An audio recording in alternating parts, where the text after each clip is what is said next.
Chapter 8. Two New Friends. In the summer between first and second grades, Zinkoff acquires two new friends. One is a baby sister. The other is a neighbor. The baby sister is Polly. The neighbor is Andrew.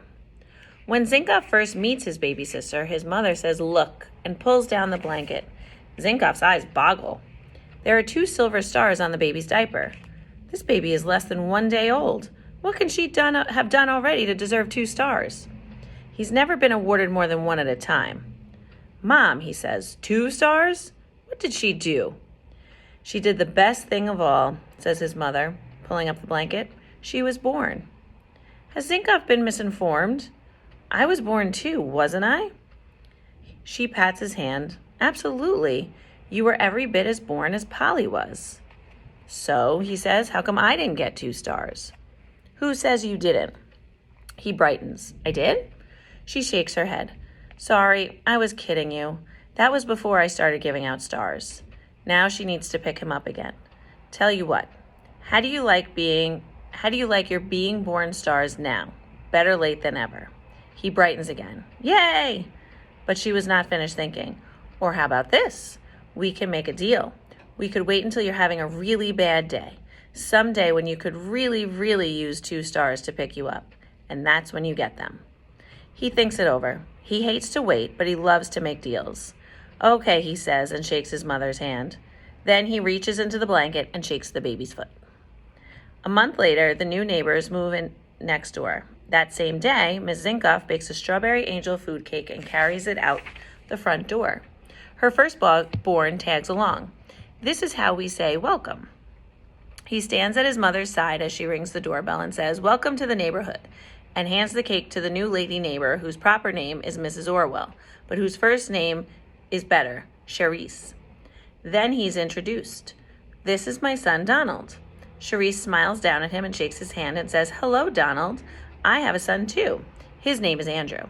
How old are you?" 6, he replies. So is Andrew.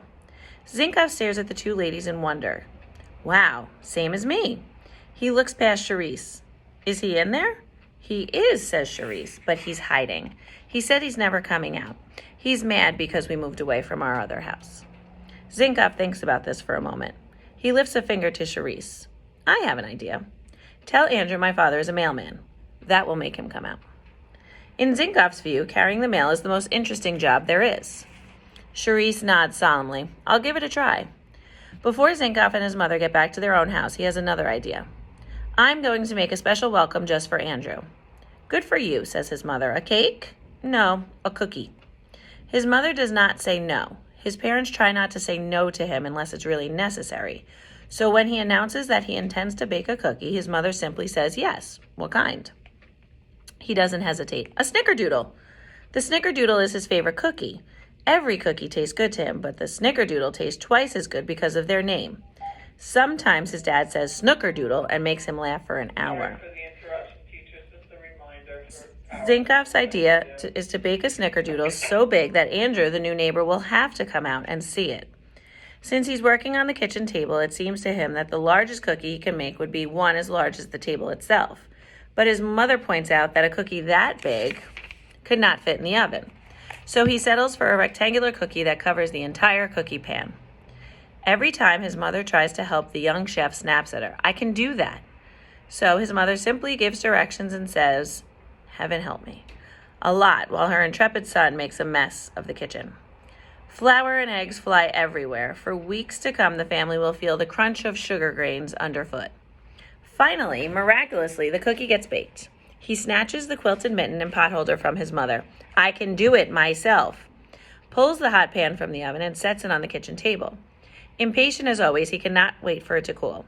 He blows over the steaming cookie until he's out of breath. He flaps his hands over it. At last, the pan is cool enough to touch without the mitten. He runs next door with it. He rings the bell. Charisse opens the door. "Hi, Donald." "Hi, Charisse. I made a welcome cookie for Andrew. It's a snickerdoodle. I think if you put it on the floor and wait a little while, he'll smell it and come out." Zinkoff is utterly serious, but for some reason, Charisse laughs. "Come on in," she says. "Wait here." Charisse leaves him standing in the living room. He hears whispery voices upstairs. Once he hears a sharp "no." Then there are footsteps on the stairs, and here at last is Andrew Orwell walking towards him in his grumpy face and pajamas in the middle of the day. "Hi," Zinkoff says. "My name is Donald Zinkoff. I'm your neighbor. I made you a welcome cookie. It's a snickerdoodle." Andrew's face perks up. He leans in to smell the cookie. He's hooked. Zinkoff reaches for the spatula his mother told him to bring along. A cookie is not really a cookie until it's out of the pan and into the hand. He lays the pan on the floor. He pries the giant snickerdoodle from the sides and the bottom of the pan. He lifts out the warm, soft, heavenly-smelling welcome. He lifts it with both hands and holds it to Andrew. Andrew reaches for it. The panless, unsupported cookie collapses of its own weight and falls to the floor. Zinkoff is left with a bite-sized scrap in each hand. Andrew Orwell stares in horror at the floor. He screams, "My cookie!" He screams at Zinkoff, "You dropped it!" He runs screaming upstairs. "I hate this place." Zinkoff stuffs one scrap into his mouth, then the other. He gathers up the collapsed pieces from the floor and carries them home in the pan. He sits on the front step. Everybody who passes by that afternoon is offered a piece of cookie. In between, Zinkoff helps himself. By the time Clunker 4 rattles up the curb, the cookie is gone. As his father gets out of the car, Zinkoff runs to him, plunges his head into his father's mailbag, and throws up. Zinkoff was born with an upside-down valve in his stomach. This causes him to throw up several times a week. To Zinkoff, throwing up is as normal as breathing. But not to his father, who has brought his mailbag home with him in order to repair the strap. When Donald was an infant, Mr. Zinkoff was very good about changing diapers, but he has no stomach for vomit. He turns away, holds out the bag, and growls, "Take it to your mother." Early on, Zinkoff's mother impressed upon her son the etiquette of throwing up. That is, do not throw up at random, but throw up into something, preferably a toilet or a bucket. Since toilets or buckets are not always handy, Zinkoff has learned to reach for the nearest container.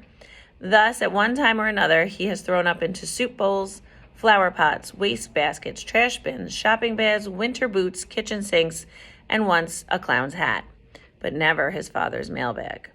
He thinks his mother will say, "Heaven help me," but she does not. She's cool. She puts down baby Polly and unloads the bag into the toilet. She scours it with a stiff bristle brush and hand soap. She rubs it with Marley's leather cream. She sweetens it with a splash of Menen's aftershave and sets it in the playpen for baby Polly to crawl into. Hungry again, Zinkoff eats a full dinner that night and throws up into one of his socks. Heaven help me.